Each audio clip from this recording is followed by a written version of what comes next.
Muchas gracias, Ángel, y muchas gracias a todos y bienvenidos a este nuevo webinar sobre la ISO 27001 y sobre la gestión de riesgos, donde vamos a hablar principalmente sobre cómo identificar riesgos de seguridad de la información. Bueno, como os comentaba Ángel, la presentación va a tener una duración de unos 40 minutos aproximadamente y después de esos 40 minutos vamos a tener una breve sesión de preguntas y respuestas. Lo que os voy a contar básicamente en el webinar de hoy es, bueno, ya lo comentaba al principio, vamos a hablar un poco de la gestión de riesgos, pero de seguridad de la información, porque estamos hablando de la ISO 27001. En esta gestión de riesgos, bueno, vamos a ver durante el webinar que esta parte es la parte más importante de la ISO 27001 y podríamos estar una semana, un mes o meses hablando sobre la gestión de riesgos. Entonces, la idea de este webinar no es que salgáis siendo expertos en gestión de riesgos, sino que la idea es que tengáis unos conocimientos básicos para poder llevar a cabo esa gestión de riesgos. Yo os voy a hablar principalmente de cuáles son los requerimientos del estándar y en base a esos requerimientos tener una serie de conceptos claros para poder llevar a cabo la gestión de riesgos de seguridad de la información de acuerdo a la ISO 27001. Bien, pues, bueno, esto de la presentación, esto es mi presentación, esto es lo menos importante del webinar. Pero sí es importante que os diga que, bueno, que ayer este sector, llevo ya unos cuantos años, llevo ya más de 10 años trabajando en el sector de la seguridad de la información. Concretamente, llevo trabajando desde el 2009 con la ISO 27001. He trabajado con empresas en España, en Portugal, en UK, en Italia, en Francia, en Chile, Perú, Costa Rica, Guatemala, Colombia, México y también en Estados Unidos. Entonces, tengo una amplia visión del estándar a nivel internacional y independientemente de las cuestiones que he dicho antes, del contenido del webinar, mi objetivo personal propio es que la experiencia, el conocimiento que he adquirido con el transcurso de los años, que pueda compartir algo con vosotros y que os pueda ayudar a mejorar o a conocer cosas nuevas. Ese es mi objetivo personal y voy a intentar de conseguirlo. Bien, pues esto con respecto a mi presentación, que yo os digo, esto, mi perfil aquí es lo menos importante, lo importante es que podáis aprender algo. Con respecto a la gestión de riesgos, ya os comentaba antes que lo más importante en el estándar es la gestión de riesgos. En el estándar me refiero en la ISO 27001. La ISO 27001, yo, si pudiera dividirla en tres porciones o en tres partes, tendría una parte del modelo de mejora continua, que esto es el PDCA, que ese modelo de mejora continua es común con otros sistemas de gestión, como por ejemplo la ISO 9001, la de la calidad, la ISO 14001, que es el estándar del medio ambiente, la ISO 20000, que es la de la gestión de servicios, de TI. Entonces, ese modelo de mejora continua es una parte importante de la ISO 27001. Otra parte importante que viene como anexo a la ISO 27001 es la parte de los controles, que son en total 114 controles. Controles, por supuesto, orientados a la seguridad de la información, porque este estándar, la ISO 27001, tiene como principal objetivo el proteger la información. Y otra parte importante que para mí es la más importante y bueno, para mí yo creo que para cualquier experto en este estándar, la parte más importante y la parte más compleja, además, es la gestión de riesgos. Esta gestión de riesgos podemos dividirla básicamente en dos etapas. Una primera etapa de análisis y otra etapa posterior de tratamiento de riesgos. Os voy a hablar básicamente de cuáles son los puntos que requiere el estándar para llevar a cabo el análisis de riesgos y el tratamiento de riesgos. Son dos etapas que están obviamente relacionadas dentro de la gestión de riesgos, pero son dos etapas diferentes y conviene que tengamos claro en qué se diferencian. Entonces, para eso, os voy a mostrar cuáles son los puntos más importantes con respecto, primero, al análisis de riesgos. Estos puntos son básicamente los puntos que nos requiere el estándar, la ISO 27001, que llevemos a cabo ese análisis de riesgos. Entonces, por una parte, lo que hay que hacer en relación a riesgos, al riesgo, a los riesgos, es identificar la pérdida de confidencialidad, de integridad y disponibilidad. Estos tres términos habitualmente se conocen en el sector de la seguridad de la información como las tres dimensiones, CID, por sus iniciales, confidencialidad, integridad y disponibilidad. Entonces, básicamente hay que identificar el riesgo asociado a perder a la pérdida, mejor dicho, a la pérdida de confidencialidad, integridad y disponibilidad. Por otra parte, también hay que identificar cuáles son los dueños que tiene asignado cada riesgo. En este apartado, en este punto, hay gente que confunde propietario del activo con propietario del riesgo. Lo del propietario del activo, ahora un poco más adelante os explicaré qué es eso del activo. Pero quiero que tengáis claro que una cosa es el propietario del riesgo y otra cosa es el propietario del activo. El propietario del activo puede ser una persona que utilice un activo. Por ejemplo, una persona que tiene asignado un PC o un teléfono móvil o un ordenador portátil, pues esa persona suele ser el propietario del activo. Sin embargo, el propietario del riesgo es una persona que tiene capacidad para tomar decisiones en relación al riesgo que tiene ese activo. Si, por ejemplo, estamos hablando de un ordenador portátil, y ese ordenador portátil se suele conectar desde fuera de la oficina, desde fuera del lugar de trabajo a la red de la empresa, si esa conexión la hace a través de una red normal, pues eso conlleva un riesgo, porque no es una comunicación segura, cifrada. La persona que tiene capacidad para tomar la decisión de cambiar esa red insegura por una red segura a través de una VPN o a través de un canal seguro, no es la persona que usa habitualmente el PC, sino que será su jefe, su responsable o la dirección de la empresa. Entonces, en este caso, el dueño del riesgo sería el propietario, o sea, el dueño de la empresa o el gerente o el responsable del negocio. Entonces, el dueño del riesgo siempre es una persona que tiene capacidad para tomar decisiones en relación al riesgo. Por supuesto, otra cosa que también que tenemos que tener en cuenta es valorar las consecuencias, que esto es como valorar el impacto. Es decir, si ocurre un riesgo en la empresa, tengo que valorar qué impacto tiene en la empresa, si va a ser muy grande, si va a ser pequeñito, si va a ser mediano, si va a tener una repercusión económica grave, si no la va a tener. Eso es valorar las consecuencias o el impacto que puede tener el riesgo en la empresa. Y por otra parte, también hay que valorar la probabilidad. Es decir, cómo de probable, si tengo encima de la mesa un riesgo, cómo de probable es que ese riesgo me pueda repercutir negativamente. Y eso, pues básicamente, lo que se suele hacer es basarse en estadísticas, en situaciones que han podido ocurrir en el pasado.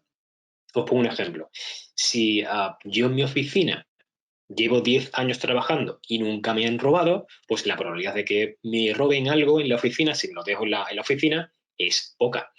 Obviamente siempre va a existir una probabilidad, porque de la misma forma que podemos salir a la calle y nos puede caer un meteorito en la cabeza, esa probabilidad es baja, pero existe. Nadie puede evitar que ocurra eso y nadie puede evitar o nadie puede saber cuándo puede ocurrir eso. Pues en este mundo, en el mundo de la seguridad de la información pasa exactamente igual. No puedes afirmar que no te va a ocurrir nunca algo. Es decir, si te dejas un ordenador en la oficina, no puedes afirmar que no te lo vayan a robar. Pero si no ha ocurrido nunca en los últimos 10 años o 20 o 30, la probabilidad es baja. Y lo mismo, pero al contrario, es decir, si me he dejado en el equipo, en la oficina, 5 veces y me lo han robado 3, pues la probabilidad de que me lo roben si me lo sigo dejando en la oficina es bastante alta. Con lo cual ahí pues habrá que hacer algo para mitigar ese riesgo. Entonces, los parámetros o los elementos importantes a la hora de analizar riesgos de acuerdo al estándar, la ISO 27001, lo que tienes que tener en cuenta es identificar el riesgo asociado a la pérdida de confidencialidad, integridad y disponibilidad, determinar las consecuencias o el impacto, determinar la probabilidad de ese riesgo y finalmente asignar a un dueño a ese riesgo. Estos son los elementos importantes a la hora de analizar riesgos de acuerdo a la ISO 27001. Ahora, con respecto al tratamiento de riesgos, fijaros que en la etapa anterior hemos identificado un riesgo. Sabemos que tenemos un riesgo. Ahora el siguiente paso será tratar ese riesgo. Tratar significa hacer algo para que ese riesgo lo pueda controlar. Entonces, a la hora de hacer un tratamiento de riesgos, básicamente tengo varias opciones. Puedo reducirlo. Reducirlo significa que voy a implementar un control para que la probabilidad o el impacto se reduzca de forma que ese riesgo siga existiendo, pero con una probabilidad o con un impacto menor, de forma que lo pueda asumir o lo pueda aceptar. Eso sería reducir el riesgo. Otra opción es evitar ese riesgo. Evitar significa que, por ejemplo, os pongo un ejemplo práctico, que siempre me gusta poner ejemplos prácticos. Si tengo un sistema obsoleto, por ejemplo, tengo un Windows 98, un sistema que ya no se utiliza y que está plagado de vulnerabilidades porque es un sistema obsoleto, y ese sistema tiene información de la empresa, evitar el riesgo puede ser coger toda la información que hay en ese sistema, sacarla y meterla en otro sistema que no sea obsoleto, sino que esté actualizado, de forma que la información que tenía el activo obsoleto la capturo y la pongo en otro activo. De esa forma evito el riesgo. Es decir, de alguna forma estoy eliminando el activo que tiene ese riesgo. Eso sería evitar el riesgo. Otra opción puede ser transferir el riesgo. Es decir, si yo tengo un activo y quien está gestionando ese activo es una empresa externa que me está proporcionando un servicio de mantenimiento de TI, pues ahí está claro, ahí también existe un riesgo, pero yo no lo puedo controlar, yo no lo puedo gestionar, con lo cual se lo transfiero a otra entidad, a una tercera parte, o a un proveedor o una empresa externa. Perdón. Y luego otra opción completamente válida a la hora de tratar riesgos es asumir ese riesgo. Por ejemplo, si tengo un activo que tiene un riesgo asociado y hacer un tratamiento implica invertir, es decir, poner dinero encima de la mesa, y no puedo tener ese dinero porque no me llega el presupuesto en el año en el que esté en curso, pues una opción puede ser decidir que, vale, sé que existe ese riesgo, sé que la probabilidad es alta, sé que el impacto es grave, pero no lo puedo tratar. En este caso, asumo las consecuencias, asumo el riesgo. Esto le puede parecer extraño, de hecho, me ha pasado muchas ocasiones que a empresas, cuando le explico esto, les suena raro. Les suena raro que con una ISO 27001, si tengo un riesgo y ese riesgo tiene una probabilidad alta y un impacto alto, que yo lo puedo asumir. Pero con respecto al estándar, es una opción de tratamiento porque el problema sería que yo tuviese ese riesgo y no hiciera nada. Pero si yo sé que existe un riesgo, sé cuáles son las consecuencias, cuál es el impacto, y el problema es que no tengo dinero para tratar ese riesgo, lo estoy asumiendo. Eso es una opción completamente válida con respecto al estándar. Otra cosa diferente sería que no hago nada, pero en este caso sí lo estoy haciendo. Y posiblemente en el futuro, el año siguiente, cuando haya un nuevo presupuesto, pues a lo mejor sí pueda hacer otro tratamiento diferente, como por ejemplo reducirlo. Entonces, esto de asumir es completamente válido con respecto al estándar. Otra cuestión importante en el tratamiento de riesgos son los controles del anexo A del estándar. El estándar, la ISO 27001, tiene un anexo A, es el único anexo que tiene el anexo A, y en ese anexo A tiene 114 controles de seguridad. Entonces, si la opción de tratamiento que he seleccionado antes es reducir, si os acordáis, cuando os he dicho que reducir significa que voy a implementar controles para reducir el riesgo, esos controles los puedo seleccionar del anexo A. De forma que si yo tengo un riesgo, una alta probabilidad y un impacto grave, necesito un control. ¿Qué control? Pues busco en el anexo A de la ISO 27001 y el que yo considere que me pueda ayudar para reducir ese riesgo, lo implemento. Esa es la idea, que yo lo pueda implementar. Que pueda seleccionar el control del anexo A y lo pueda implementar para reducir el riesgo que he identificado. Otro elemento importante que tenemos que tener también dentro de la ISO 27001 es el SOA, la declaración de aplicabilidad. SOA son las iniciales de Statement of Applicability, que en español es declaración de aplicabilidad. Este documento es fundamental, es obligatorio dentro de la implementación del estándar de la ISO 27001 y básicamente es un documento, suele ser un fichero Excel porque es una especie de tabla y las tablas pues es más fácil manejarlas en un Excel que en un Word. Pero al final esto es un documento que contiene todos los controles del estándar, del anexo A, y para cada control hay que indicar si aplica o no aplica. Generalmente los 114 controles van a aplicar a todas las empresas. Solo en algunos casos nos vamos a encontrar con controles que no aplican. Un ejemplo típico, el teletrabajo. Hay un control que es el teletrabajo. Pues si en la empresa esa actividad no se lleva a cabo o no se permite o por política no está contemplado, pues obviamente el control de teletrabajo no aplicará. Otro ejemplo claro, bastante habitual, el desarrollo. Hay controles que están enfocados al desarrollo de software. Si la empresa no realiza software, no hay riesgos asociados al software, con lo cual todos los controles que estén asociados al desarrollo de software no aplicarán. Entonces, básicamente en el SOA, la declaración de aplicabilidad hay que seleccionar o hay que establecer los controles que aplican y que no aplican. Hay que indicar simplemente por cada control si aplica o no aplica. Y para cada caso hay que justificar por qué aplica o por qué no aplica.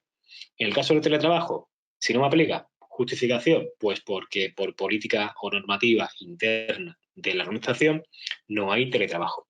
Entonces, básicamente es una declaración de aplicabilidad por eso, porque hay que poner para cada control cuál es el control que te aplica y no te aplica.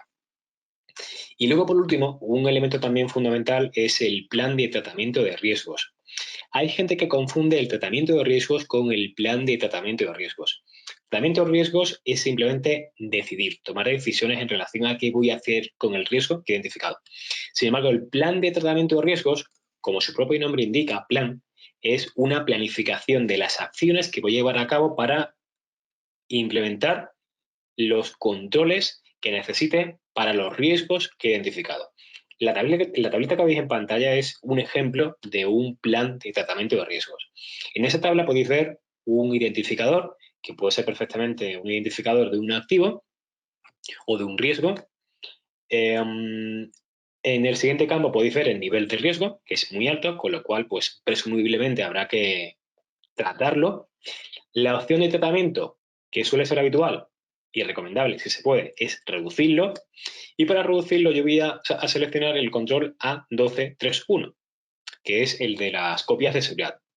Entonces, selecciono ese control, con lo cual tendré que indicar cuáles son las acciones que voy a llevar a cabo para implementar ese control.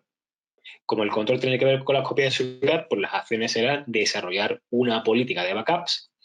Para eso necesitaré un recurso, una persona, un responsable, que puede ser responsable de sistemas, y necesitaré también unos plazos, un límite, que pues, puede ser, por ejemplo, final de este año.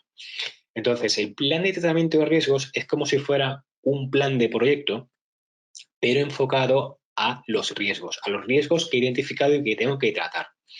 Entonces, cuando hablamos de un plan de proyecto, necesito unas fases, unas etapas, unas acciones, unos plazos, unos recursos. Y esa es la información básicamente que podéis ver aquí, en esta tabla, que es la información que suele tener un plan de tratamiento de riesgos.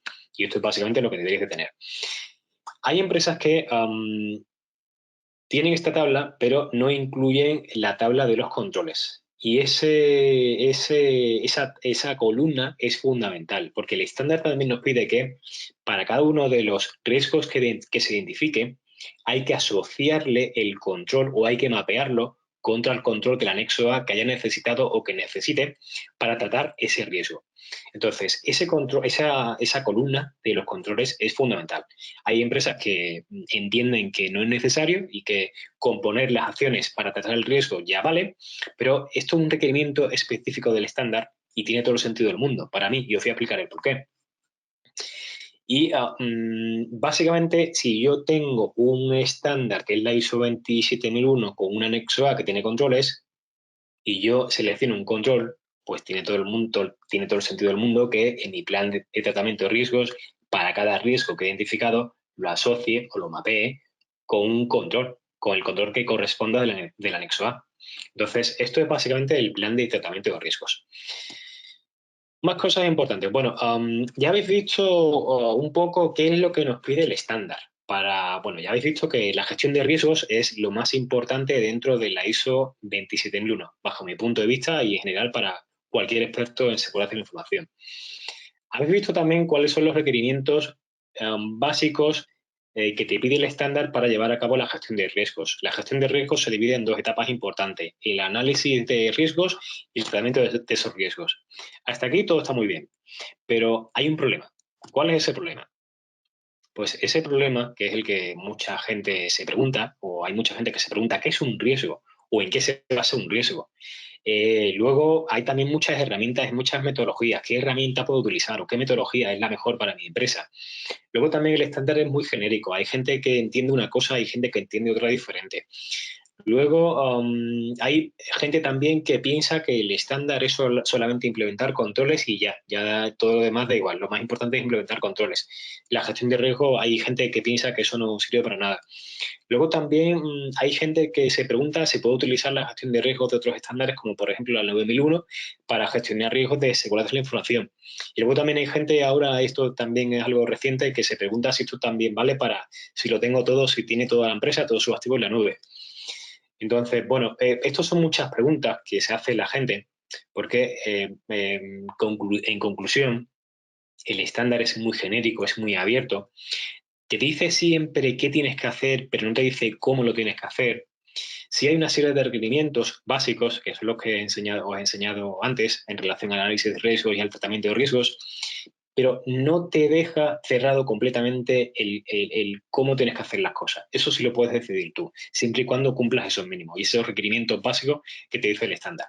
Entonces, el problema es eso. El problema es que, vale, tenemos un estándar que dice que la gestión de riesgo es lo más importante, pero ¿cómo puedo llevar a cabo esa gestión de riesgos?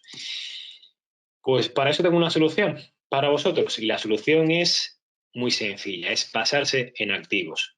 Si es verdad que el estándar no te dice en ninguna parte que tienes que basarte en activos para llevar la gestión de riesgos, pero mi recomendación y lo habitual es basarse en activos.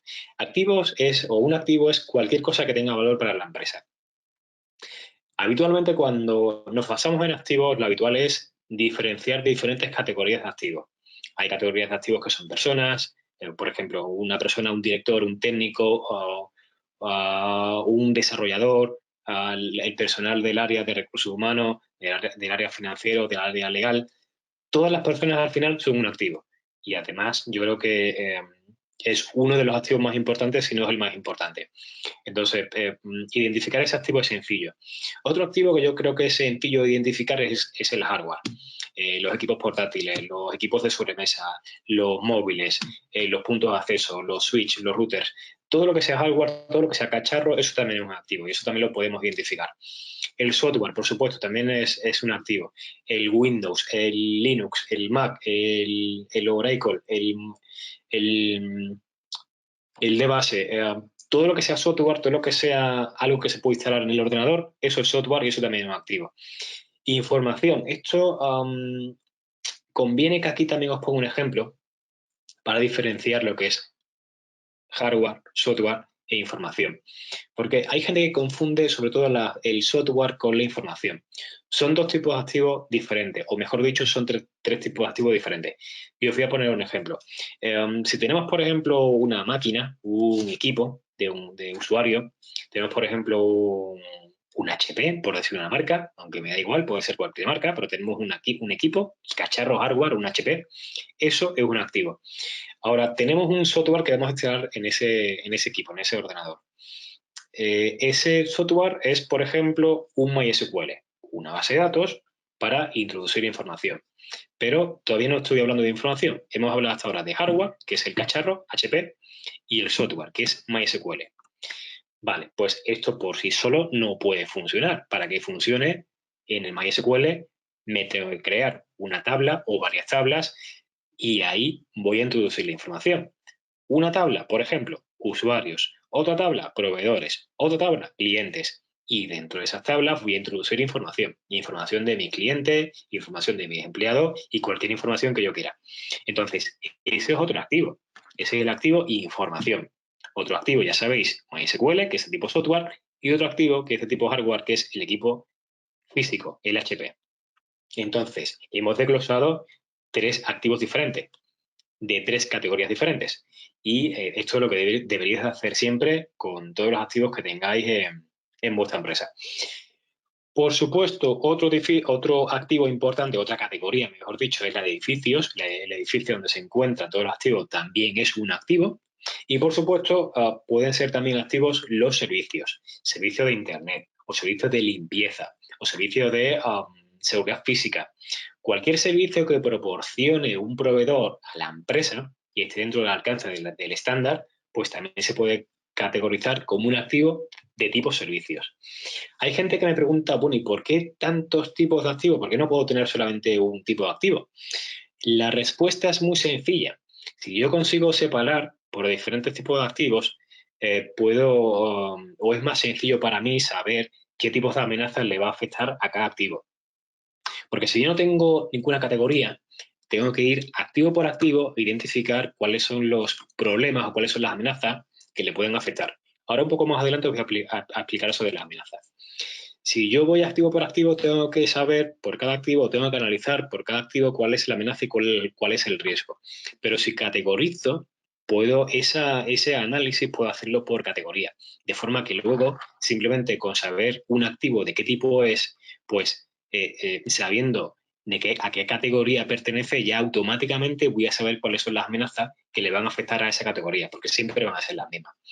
Entonces, lo ideal, lo más sencillo es siempre basarse en activos. No es obligatorio con respecto a lo que te dice el estándar, pero sí es bastante recomendable porque nos va a ayudar a saber de una forma sencilla qué tenemos en la empresa y qué puede repercutir en la seguridad de la información.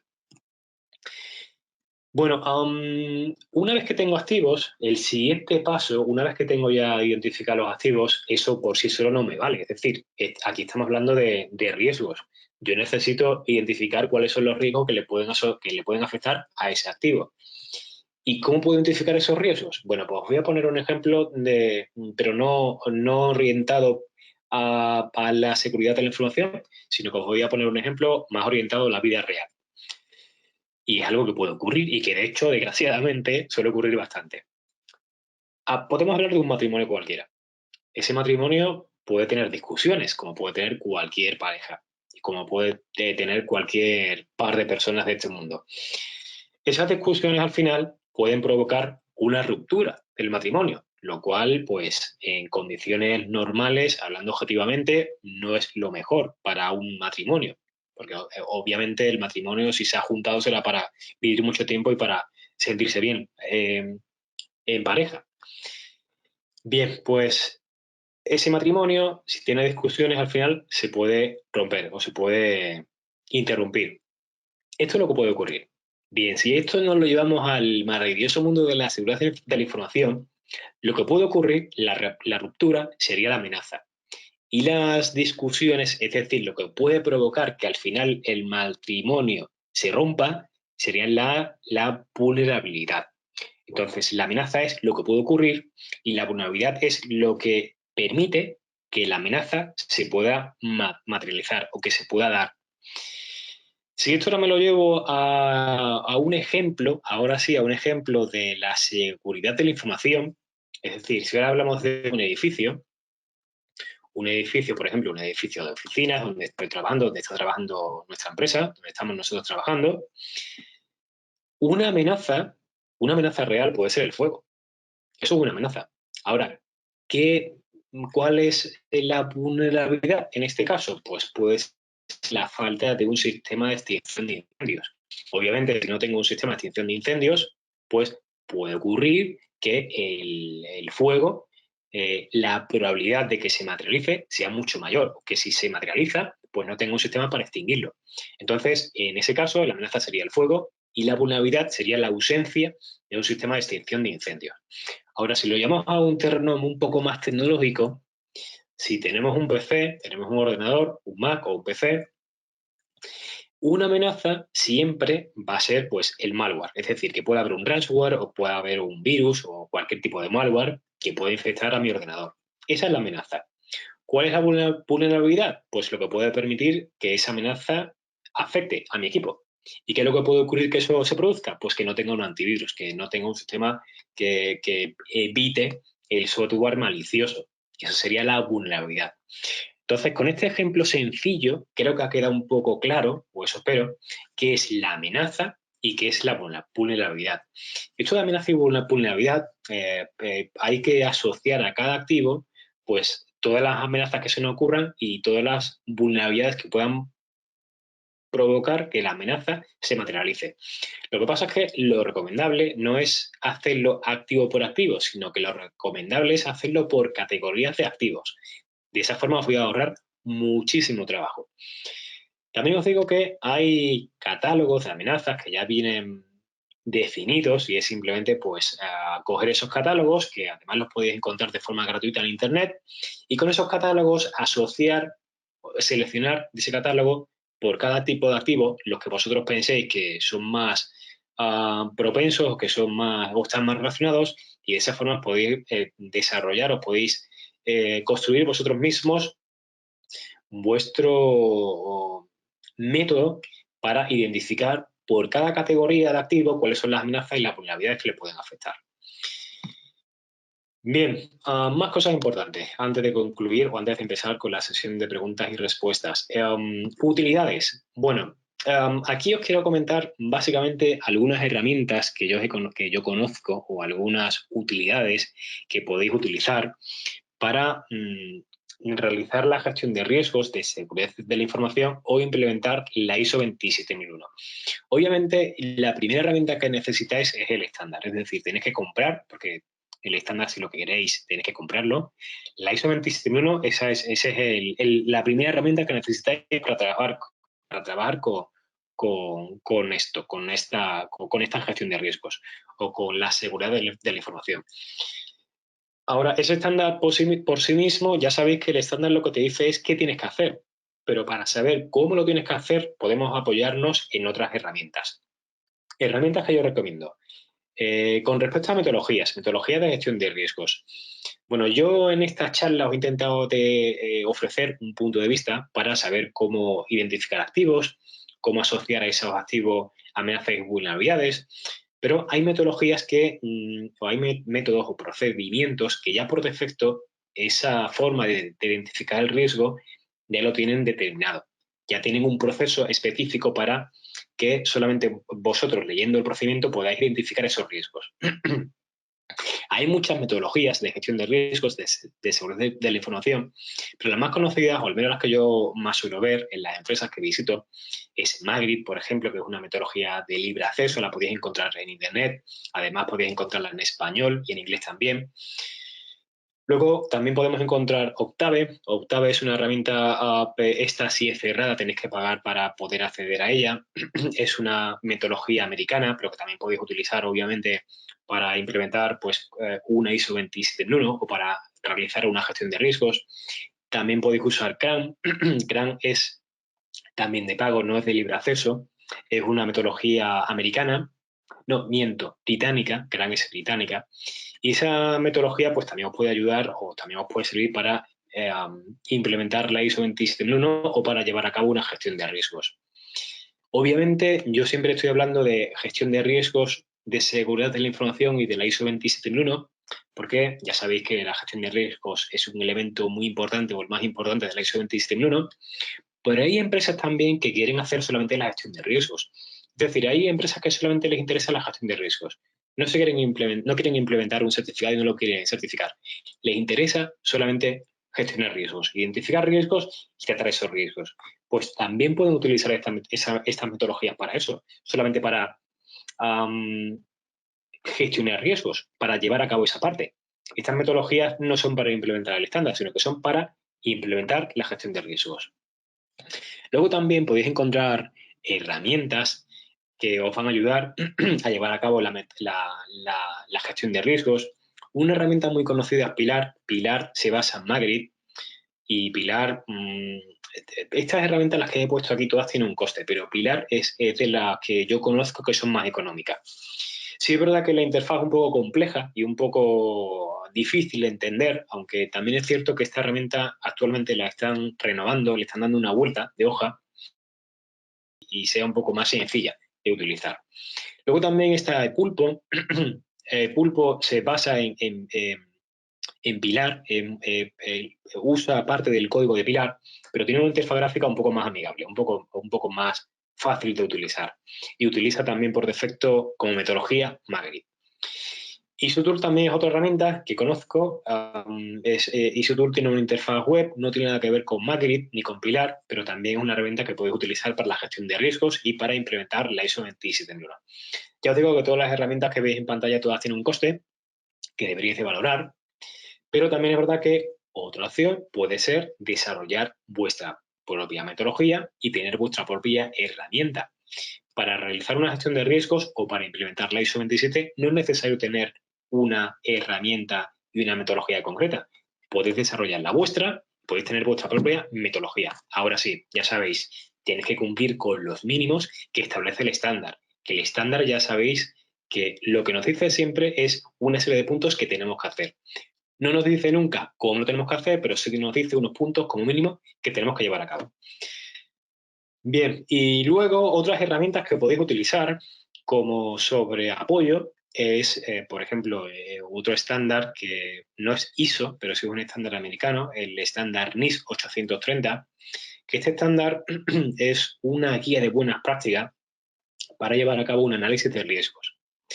Este estándar está también muy relacionado con otro NIS, con el NIS 853, que ese estándar te ayuda también o te orienta a implementar controles.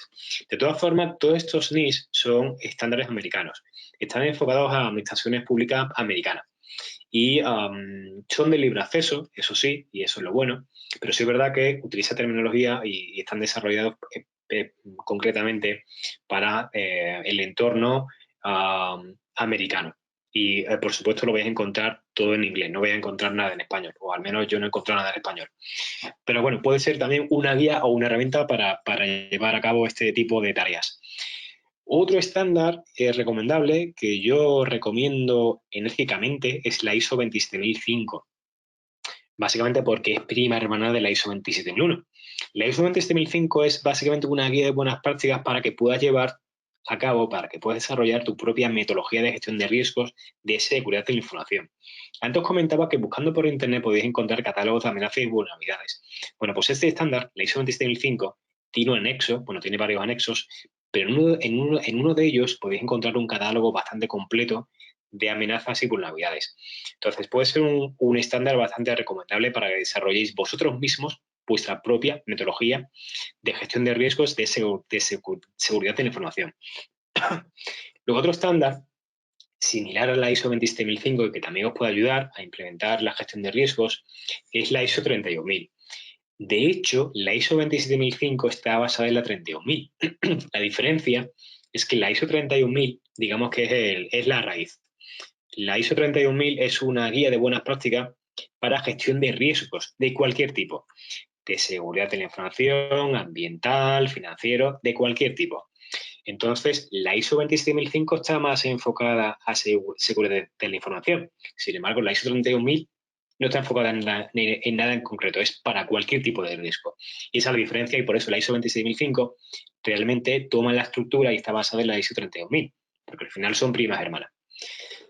Bueno, pues esto en relación al contenido del webinar. Ahora sí podemos pasar a la sesión de preguntas y respuestas y ahora sí voy a tratar de dar respuesta a todas las preguntas que me hagáis en directo. Tenemos 10 minutillos aproximadamente para responder a las preguntas que tengáis, así que aprovechad el tiempo y hacerme las preguntas que queráis. Si os parece bien, os leo las preguntas en alto y a continuación os doy respuesta. En las preguntas intentaré de no dar muchos detalles de la persona que me hace la pregunta, simplemente diré el nombre, pero obviamente por guardar el anonimato, por protección de datos, pues solamente diré el nombre y no diré su apellido. Así que, bueno, comenzamos con las preguntas. Vale, Eduardo me pregunta lo siguiente. El esquema de activos con las vulnerabilidades y amenazas está más asociado a la ISO 27001-2005. Si uno no desea usar el esquema de activos, ¿qué otras opciones nos son recomendadas? Identificar los riesgos en forma directa y verificar qué activos están asociados. Vale, Eduardo. Bien, efectivamente, en la versión actual en la que se encuentra la ISO 27001, que es la versión del 2013, ahí no es obligatorio, como comentaba en el webinar antes, no es obligatorio basarse en activos. Sí es verdad que la versión anterior del estándar, ahí sí te decía específicamente que tenías que basarte en activos, en amenazas y en vulnerabilidades. Entonces, ahora ya no es obligatorio. Sí os digo que es recomendable y es mi recomendación que os sigáis basando en activos porque es una forma muy sencilla de ver los activos y de identificar cuáles son las amenazas y las vulnerabilidades. Ahora bien, ¿cuál es otro método? para identificar riesgos? Pues, por ejemplo, basarte en procesos. Lo que pasa es que los procesos, esto de enfocarse a procesos en lugar de activos, lo suelen hacer las empresas que tienen muchos activos. Pero muchos activos, os hablo de millones de activos. Porque si hablamos de un número muy grande de activos, podemos identificar, en lugar de muchos activos, podemos identificar el proceso que soporta todos esos activos. Y de esa forma identificar las amenazas o identificar los riesgos que afectan a ese proceso. Y de esa forma, pues, me evitaría el tener que evaluar, pues, millones o trillones de activos. Esa es otra forma. Es decir, en lugar de basarte en activos, basarte en procesos. Yuri me pregunta, ¿cómo logras valorar e identificar los activos de la información? Bueno, durante el webinar os he dado una pista, y la pista es que os baséis o que identifiquéis al principio diferentes categorías de activos. Por ejemplo, personas, hardware, software, información, servicios, infraestructura o edificios. De esa forma, teniendo esas categorías, si sabes que una categoría es personas, pues identificas cuáles son los diferentes tipos de perfiles, de roles que hay en la empresa. Si sabes que hay una categoría que es hardware, pues identifica todos los activos que son de tipo hardware, todo el cacharro que hay en la empresa, ordenadores, impresoras, monitores, puntos de acceso, teléfonos móviles, todo lo que sea hardware es un cacharro y todo eso puede ser un activo. Y así con el resto de categorías de activos. Simplemente pues identificar o definir qué puede ser una categoría de activos y luego por cada categoría identificar los activos que pueda tener en la empresa. Es bastante, en realidad, si te pones a pensarlo, es bastante sencillo que te salga un número elevado de activos. Otra cosa distinta será que ese inventario se pueda precisar con mayor precisión, valga la redundancia. Pero para eso también forma parte de la mejora continua de estos sistemas. El primer año está claro que esto nunca se va a hacer perfecto, porque no tenemos rodaje, no tenemos experiencia.